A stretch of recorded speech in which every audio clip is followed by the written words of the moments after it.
Hello students, how are you all. आज बेटा हम अपना एक इम्पॉर्टेंट लेसन करते हैं, गवर्नमेंट बजट। हम इसके टॉपिक्स को बहुत इजी तरीके से क्लियर करेंगे और विद एग्जांपल इसको करेंगे ताकि हमें हर एक टॉपिक जो है वो अच्छी तरीके से समझ आ जाए। तो सबसे पहले हम बात करते हैं कि गवर्नमेंट बजट होता क्या है। तो जैसे अगर नॉर्मली मैं बात करती हूँ तो आपके पेरेंट्स जो होते हैं बेटा, वो मंथ के स्टार्टिंग में ही ये देख लेते हैं कि उन्हें कहाँ कहाँ से कितनी इनकम होनी है और साथ साथ में क्या कहते हैं कहाँ कहाँ उन्हें एक्सपेंडिचर करना है। ठीक है, तो मतलब वो अपने एस्टिमेटेड इनकम और एस्टिमेटेड एक्सपेंडिचर का पहले से ही जज कर लेते हैं उसको। ठीक है, इसी तरीके से जो गवर्नमेंट होती है ना, वो भी अपने एस्टिमेटेड इनकम और एस्टिमेटेड एक्सपेंडिचर जो होता है ना, उसका पहले ही जजमेंट कर लेती है। तो इसीलिए गवर्नमेंट बजट के अंदर गवर्नमेंट की एस्टिमेटेड इनकम और एस्टिमेटेड एक्सपेंडिचर को इंक्लूड किया जाता है। ठीक है, जो गवर्नमेंट बजट होता है ना, वो बेटा फाइनेंस मिनिस्टर 1 फरवरी को पार्लियामेंट के अंदर अप्रूवल के लिए प्रेजेंट करते हैं। ठीक है, आई होप कि आपको गवर्नमेंट बजट का समझ आ गया होगा। अब आते हैं बेटा इसके ऑब्जेक्टिव्स। ऑब्जेक्टिव्स में सबसे पहला आता है जीडीपी ग्रोथ। तो जीडीपी ग्रोथ को समझने से पहले ना हम जीडीपी समझ लेते हैं। जीडीपी का मतलब होता है बेटा कि 1 ईयर के अंदर किसी भी कंट्री में टोटल कितनी गुड्स एंड सर्विसेज का प्रोडक्शन हुआ है, उसकी वैल्यू जीडीपी कहलाती है। ठीक है, इसी से अगर मैं जीडीपी ग्रोथ की बात करती हूँ ना, तो लास्ट ईयर के कंपेयर में इस ईयर में कंट्री की इनकम और प्रोडक्शन में कितना इंक्रीज हुआ, ये कहलाता है जीडीपी ग्रोथ। ठीक है, गवर्नमेंट बजट के अंदर जीडीपी ग्रोथ का मतलब होता है कि गवर्नमेंट अपने बजट के थ्रू देश में प्रोडक्शन, इनकम और एम्प्लॉयमेंट को ना इंक्रीज़ करने की ना कोशिश करती रहती है, जिसके लिए वो 2 तरीके से करती है। फर्स्ट ऑफ ऑल आता है बेटा कि गवर्नमेंट ना road, railway, bridge, electricity policy पर ना ज़्यादा खर्च करेगी, जिससे क्या होगा कि लोगों को एम्प्लॉयमेंट मिलेगा और ज़्यादा से ज़्यादा लोगों की इनकम इंक्रीज़ होगी, जिसके कारण मार्केट के अंदर एक्सपेंडिचर बढ़ जाएगा, प्रोडक्शन बढ़ जाएगा और जो जीडीपी की ग्रोथ होगी ना, वो भी इंक्रीज़ हो जाएगी। ठीक है, सेकेंड पॉइंट के अंदर वो कहता है बेटा कि जो गवर्नमेंट है ना, वो नए बिजनेस लगाने के लिए या पुराने बिजनेस को इंक्रीज़ करने के लिए टैक्स में ना रिबेट देना शुरू कर देती है या सब्सिडी देना शुरू कर देती है, जिससे रिबेट के कारण क्या होता है कि कंपनियां ना देश के अंदर नए जो प्लांट होते हैं ना, वो लगाना शुरू कर देती है और देश के अंदर ना बहुत सारे लोग जो होते हैं ना, उन्हें एम्प्लॉयमेंट मिलनी शुरू हो जाती है, जिससे जीडीपी की ग्रोथ जो होगी ना, वो इंक्रीज़ होनी स्टार्ट हो जाती है। नेक्स्ट आता है बेटा एलोकेशन ऑफ रिसोर्सेज। इसे समझने से पहले ना हम रिसोर्सेज का मीनिंग समझते हैं। रिसोर्सेज ना वो थिंग्स होती हैं बेटा जिनका यूज़ करके ना हम प्रोडक्शन करते हैं, जैसे मनी हो गया या फिर रॉ मटेरियल हो गया, जिनका यूज़ हम प्रोडक्शन में करेंगे। ठीक है, एलोकेशन का मतलब होता है उसे बांटना। तो इसीलिए रिसोर्सेज को इस तरीके से बांटना ताकि उनका सही तरीके से यूज़ हो सके, क्योंकि हमारे पास जो रिसोर्सेज है ना बेटा, ये तो लिमिटेड है, लेकिन हमारी जो नीड्स है ना, वो बहुत ज़्यादा हैं। इसीलिए हमें डिसाइड करना होता है कि किस काम पर कितने रिसोर्सेज का हम यूज़ करें। इसी को हम एलोकेशन ऑफ रिसोर्सेज कहते हैं। अब मैं इसी चीज़ को ना तुम्हें एक एग्जांपल के थ्रू समझाती हूँ। किसी भी कंट्री की गवर्नमेंट जो है ना, उसके पास ना टैक्स से होने वाली जो इनकम है ना, वो लिमिटेड होती है। ठीक है, गवर्नमेंट को ना पूरे देश के डेवलपमेंट करना होता है, इसीलिए वो अपने बजट के अंदर ना रिसोर्सेज को बांटना शुरू कर देती है, जैसे एजुकेशन के ऊपर, डिफेंस के ऊपर, हेल्थ केयर के ऊपर। ठीक है, इनके ऊपर वो अपने एक्सपेंडिचर को एस्टिमेट कर लेती है। अगर मान लो देश के अंदर कोई संकट आ जाता है, तो गवर्नमेंट क्या करेगी, डिफेंस के ऊपर बजट बढ़ा देगी। ठीक है, अगर कोई हेल्थ से लेकर के प्रॉब्लम आ जाती है, जैसे पीछे कोविड हो गया था, ठीक है, तो उस समय में क्या किया था, हेल्थ फैसिलिटीज़ को इम्प्रूव किया गया था, जिसके लिए हेल्थ पर किया जाने वाला एक्सपेंडिचर इंक्रीज़ कर दिया गया था। ऐसा गवर्नमेंट क्यों करती है, जिससे वहाँ पर रहने वाले लोगों का सोशल वेलफेयर जो है वो बेटा ज़्यादा से ज़्यादा हो। नेक्स्ट आता है बेटा provision of public goods. Provision of public goods का मीनिंग समझने के लिए ना पहले हम पब्लिक गुड्स का मीनिंग समझते हैं। पब्लिक गुड्स ना बेटा वो गुड्स और सर्विसेज होती हैं जो सभी लोगों के लिए ज़रूरी हैं, पर कोई भी प्राइवेट कंपनी जो होती है ना वो इसे बनाना नहीं चाहती। क्यों? क्योंकि इसके अंदर ना प्रॉफिट अर्न करना ना बहुत ज़्यादा मुश्किल होता है। यह गुड्स अगर कोई यूज़ करता है ना तो दूसरे के लिए इसकी इम्पोर्टेंस ना कम नहीं हो जाती। जैसे आप किसी को भी इसका यूज़ करने से ना रोक नहीं सकते, चाहे उसने इसके लिए पैसे दिए हैं चाहे नहीं दिए। जैसे रोड्स एंड स्ट्रीट हो गए, नेशनल डिफेंस हो गया, लॉ एंड ऑर्डर हो गया, या पब्लिक पार्क्स हो गए। ठीक है, इस तरीके की गुड्स को हम कहते हैं पब्लिक गुड्स। अब सेकेंड वर्ड आते हैं इसके अंदर प्रोविज़न। प्रोविज़न का मतलब होता है प्रोवाइड करना, किसी को उपलब्ध करवाना इस चीज़ को। ठीक है, तो इसीलिए गवर्नमेंट बजट का ये ऑब्जेक्ट होता है कि देश के हर व्यक्ति को ना ये पब्लिक गुड्स जो है ना वो इजीली मिल जाएं, चाहे वो पुअर है चाहे वो रिच है। ठीक है बेटा, नेक्स्ट आता है बेटा इसके बाद distribution of income and wealth. हमारे देश के अंदर ना कुछ लोग ना बहुत ज़्यादा रिच होते हैं, कई लोग ऐसे होते हैं जो बहुत ज़्यादा पुअर होते हैं।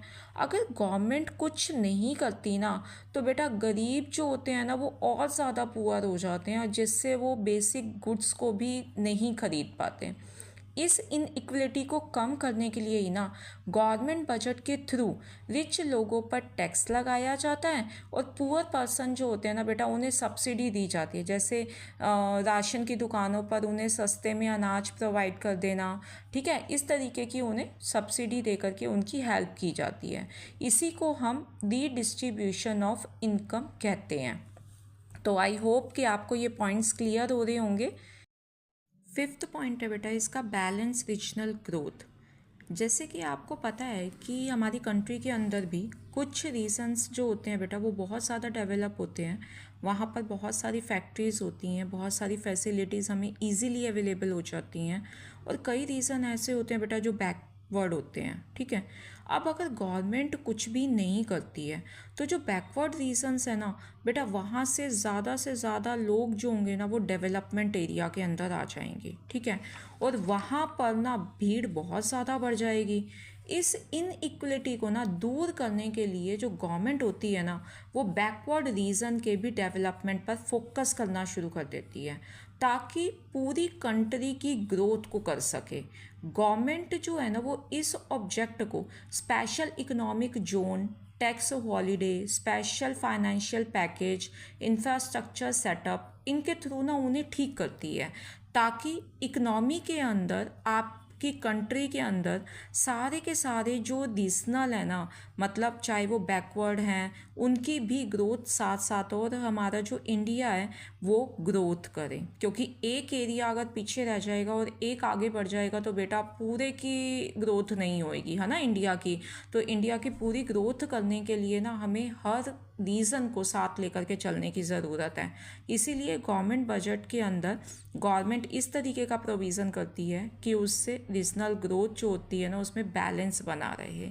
ठीक है, नेक्स्ट आता है बेटा सिक्स्थ पॉइंट आता है बेटा इसके अंदर एम्प्लॉयमेंट जनरेशन। गवर्नमेंट जो होती है ना बेटा वो अपने बजट के थ्रू देश के अंदर ना नई जॉब अपॉर्चुनिटीज़ को लेकर के आती है, जिससे कि अनएम्प्लॉयमेंट को कम से कम किया जा सके। अब इसके लिए ना वो दो तरीके अपनाती है। या तो वो डायरेक्ट एम्प्लॉयमेंट देगी, मतलब गवर्नमेंट जॉब्स को के लिए फ़ंड रखेगी, नई गवर्नमेंट जॉब्स अपने डिपार्टमेंट के अंदर लोगों को ज्वाइनिंग करवाएगी, जिसके कारण लोगों को रोज़गार मिल जाएगा। ठीक है, सेकंड आता है इनडायरेक्ट एम्प्लॉयमेंट।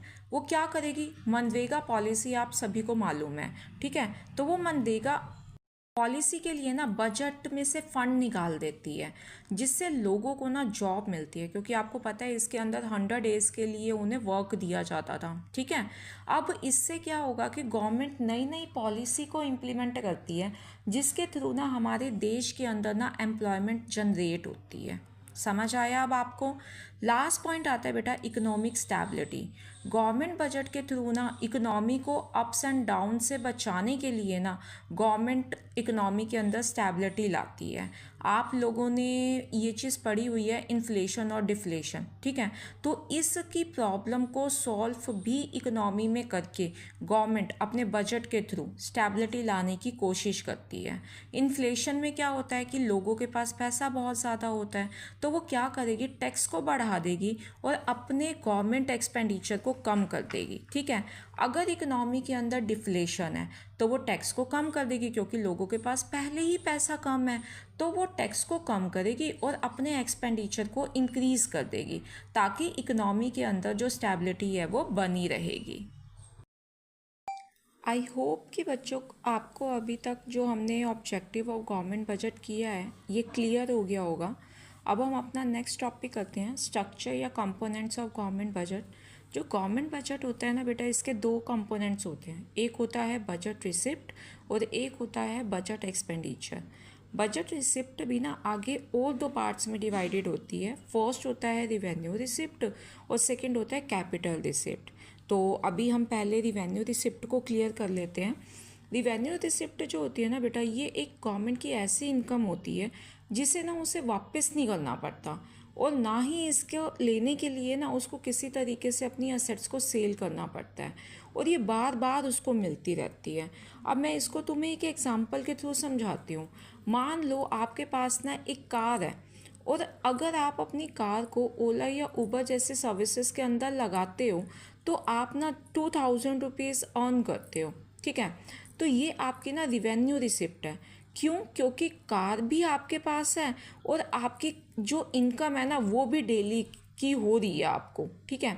लेकिन अगर आप इस कार को 4 लाख रुपए में बेच देते हो तो ये रिवेन्यू रिसिप्ट नहीं होगी। क्यों? क्योंकि इसकी वजह से आपसे कार चली गई, बिक गई वो। तो इसीलिए कहा जाता है कि जो रिवेन्यू रिसिप्ट होती है ना बेटा, इसके अंदर receipt do not create any liability, ये आप पर किसी तरीके की कोई जिम्मेवारी नहीं डालता, मतलब इस पैसे को वापस नहीं करना होता। और this receipt do not cause any reduction in assets, और ये ऐसी इनकम होती है जिससे आपकी असेट जो है ना वो कम नहीं होनी चाहिए।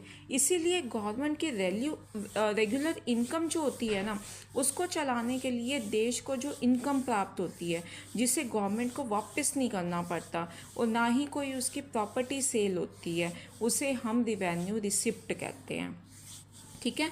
तो रिवेन्यू रिसिप्ट जो होती है बेटा ये 2 पार्ट्स में डिवाइडेड होती है आगे। फर्स्ट होता है टैक्स रिसिप्ट और सेकंड होता है बेटा non tax receipt. Tax receipt बेटा एक कंपलसरी पेमेंट होती है जो हाउस होल्ड सेक्टर के थ्रू या फर्म्स के थ्रू या अदर इंस्टीट्यूशन के थ्रू गवर्नमेंट को कंपलसरी पे करना ही होता है।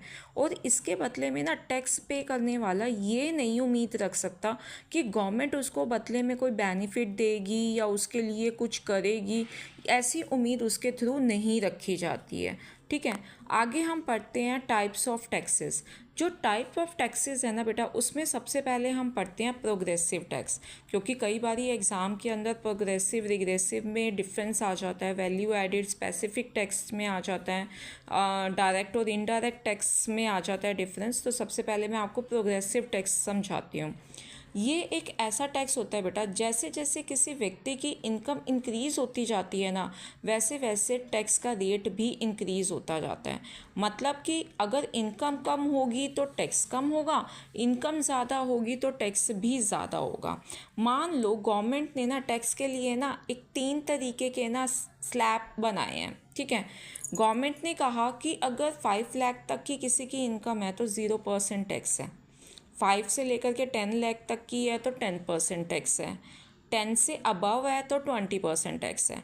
तो जैसे जैसे उस व्यक्ति की इनकम बढ़ती जाएगी वैसे वैसे उसको ज़्यादा टैक्स पे करना होगा। तो हमारे को नाम से ही समझ आ रहा है प्रोग्रेस, मतलब आप प्रोग्रेस करोगे तो आपको ज़्यादा टैक्स पे करना पड़ेगा, ठीक है।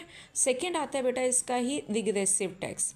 रिग्रेसिव टैक्स का मतलब होता है जैसे जैसे किसी व्यक्ति की इनकम बढ़ती है वैसे वैसे उसकी इनकम के रेशो में ना टैक्स का प्रेशर उस पर कम होता जाता है। मतलब कम इनकम वाले पर ज़्यादा प्रेशर होता है और ज़्यादा इनकम वाले पर कम प्रेशर होता है। अब मैं तुम्हें इसको एक एग्जांपल के थ्रू समझाती हूँ। मान लो दो दोस्त हैं, राहुल और अमित, ठीक है। दोनों एक दुकान से ना एक ही कंपनी का स्मार्टफोन खरीद के लेके आते हैं। उस फ़ोन के प्राइस के ऊपर ना गवर्नमेंट ने डिसाइड किया कि 5,000 रुपीज़ जो है ना वो जीएसटी लगाएंगे, ठीक है।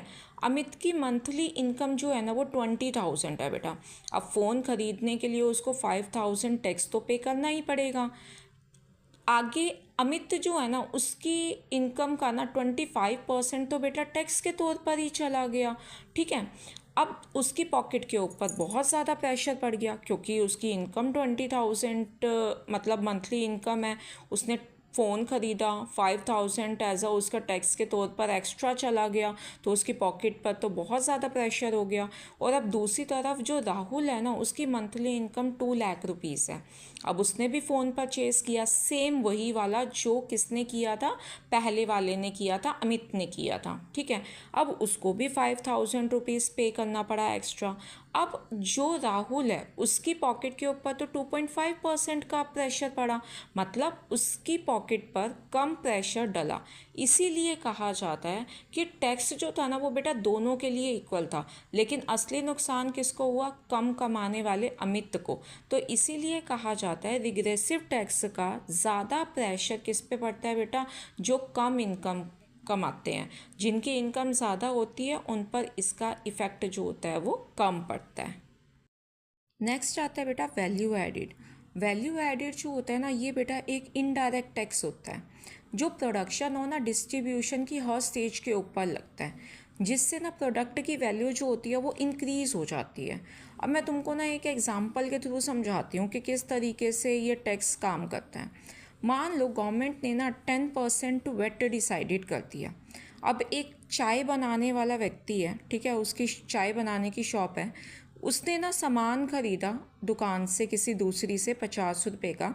दूध और चीनी उसने चाय बनाने के लिए उसने खरीद लिया, ठीक है, जो भी सामान लगता है उसमें। अब इस 50 रुपये पर ना उसको 10% टैक्स देना पड़ा। इसका मतलब उसको 5 रुपये टैक्स दे करके वो 55 रुपीज़ में उसने सामान को परचेज़ कर लिया। अब दुकानदार क्या करेगा, अब उस प्रोडक्ट से, उन चीज़ से वो चाय बनाएगा, ठीक है। अब उसने मेहनत करी, चाय बनाई, और जो चाय बनी ना बेटा वो 100 रुपीज़ तक की उसकी बन गई। मतलब 50 रुपये जो उसने 55 रुपये उस पहले खर्चा किया था, बीच में उसका जो वैल्यू एडिड थी मतलब उसका प्रॉफिट वगैरह वो उसने ऐड कर लिया, तो उसने वो 100 रुपीज़ की प्रिपेयर कर ली।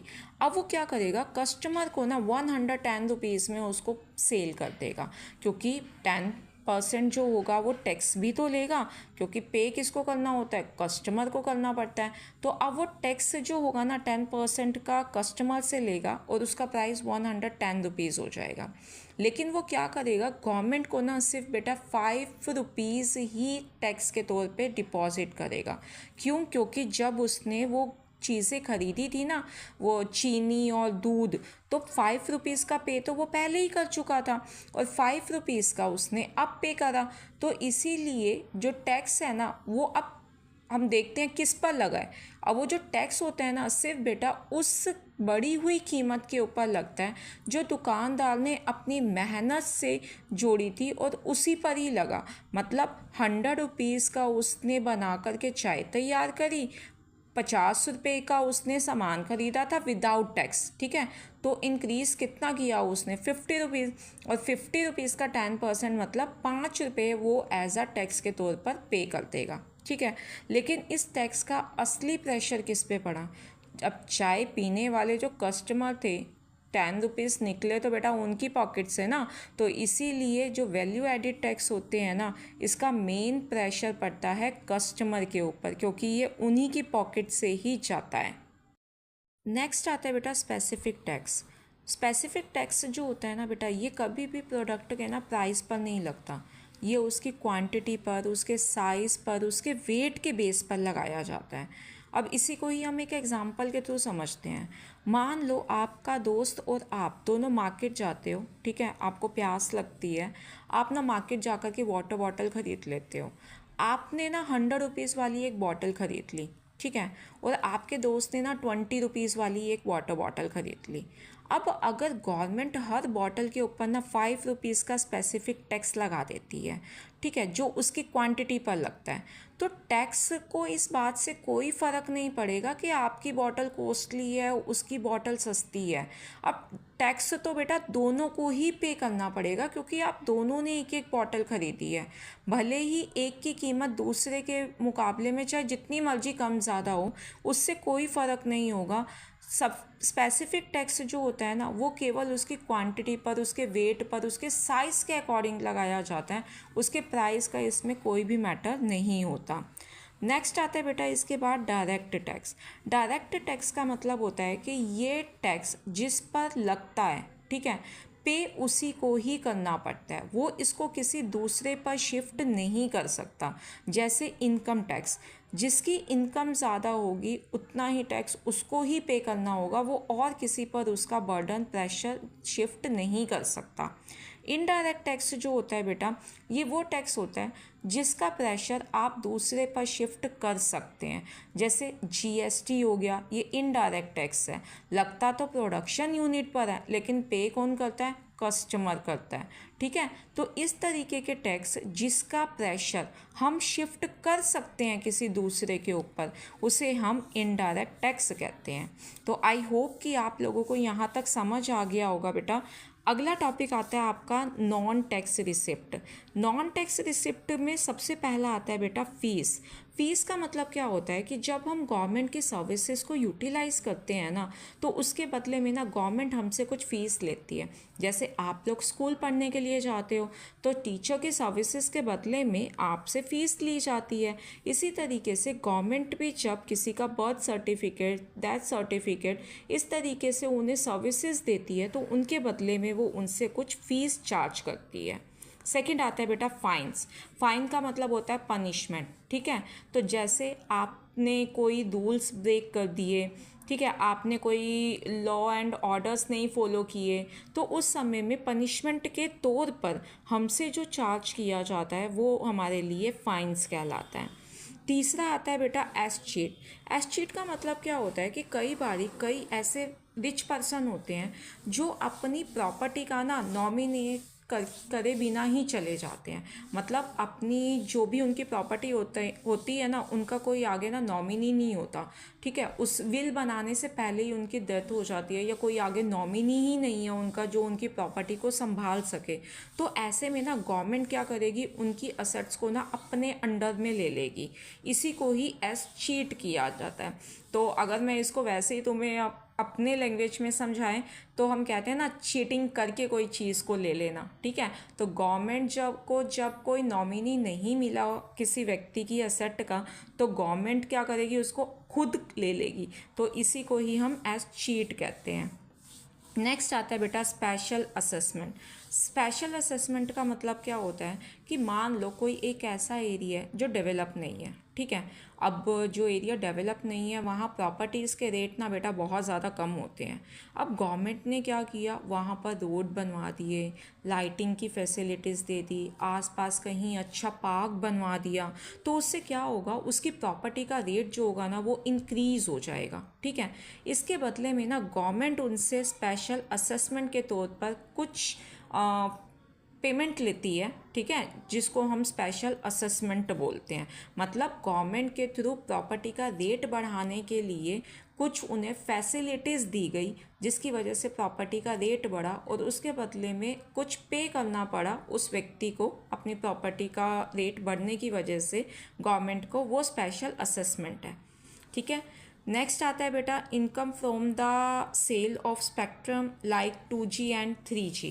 अब इसके बारे में पढ़ते हैं बेटा। जो एयर होती है ना बेटा, उसके अंदर कुछ ना इनविजिबल रेडियो वेव्स होती हैं, ठीक है। अब इसी को ही ना हम स्पेक्ट्रम कहते हैं। मोबाइल फ़ोन पर ना जब हम बात करते हैं या मैसेज करते हैं या इंटरनेट चलाते हैं, तो उसके लिए ना टेलीकॉम जो कंपनियां होती है ना, इनको इन वेव्स की ना ज़रूरत होती है।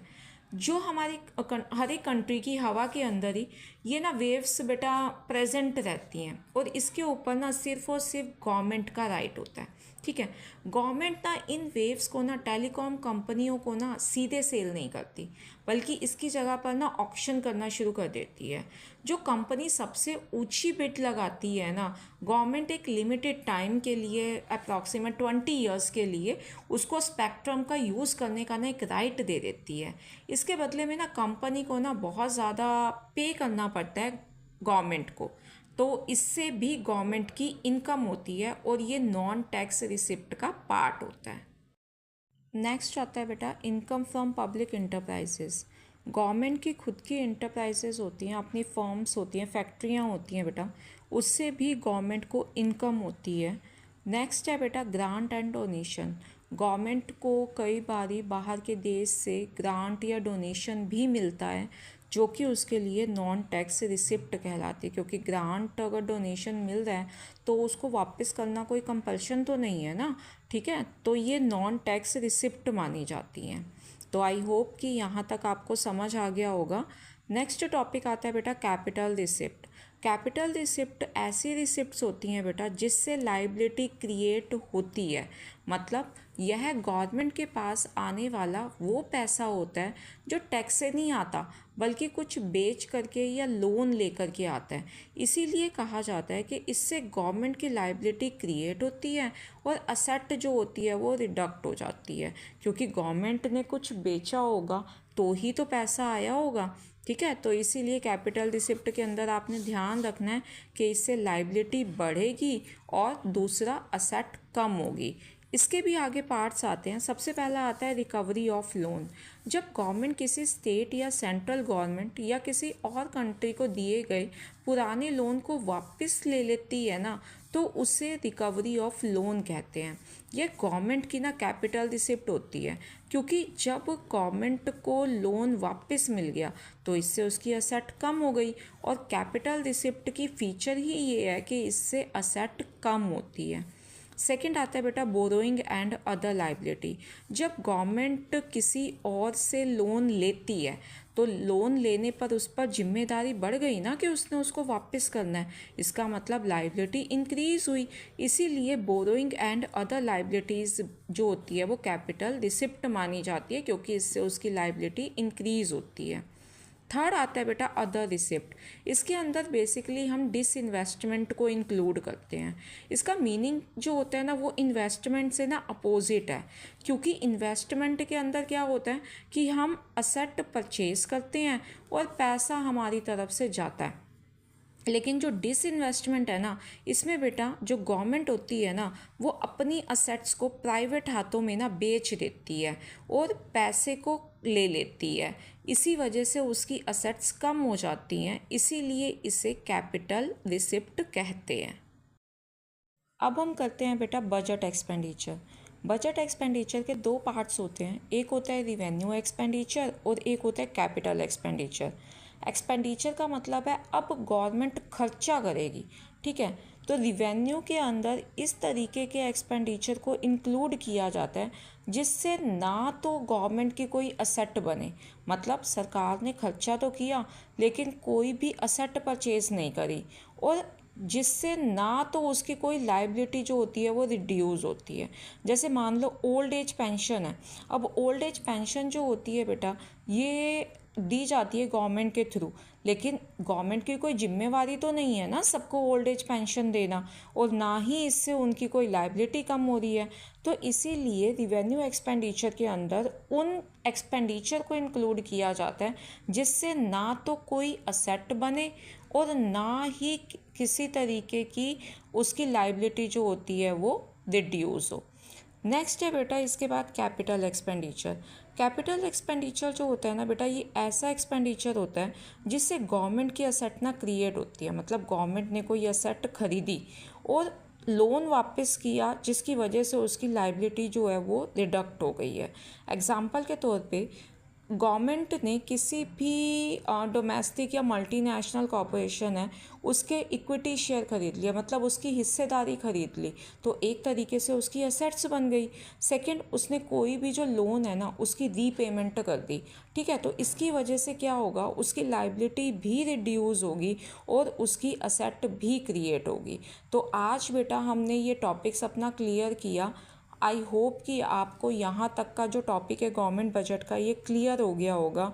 मेरी इसी तरीके की और वीडियोस के लिए मेरे चैनल को सब्सक्राइब करें, लाइक करें और ज़्यादा से ज़्यादा शेयर करें, ताकि हम अपनी स्टडी को इसी तरीके से कंटिन्यू करते रहें और मेरे जो वीडियोस हैं उनकी नोटिफिकेशन आपको टाइम से मिलती रहे।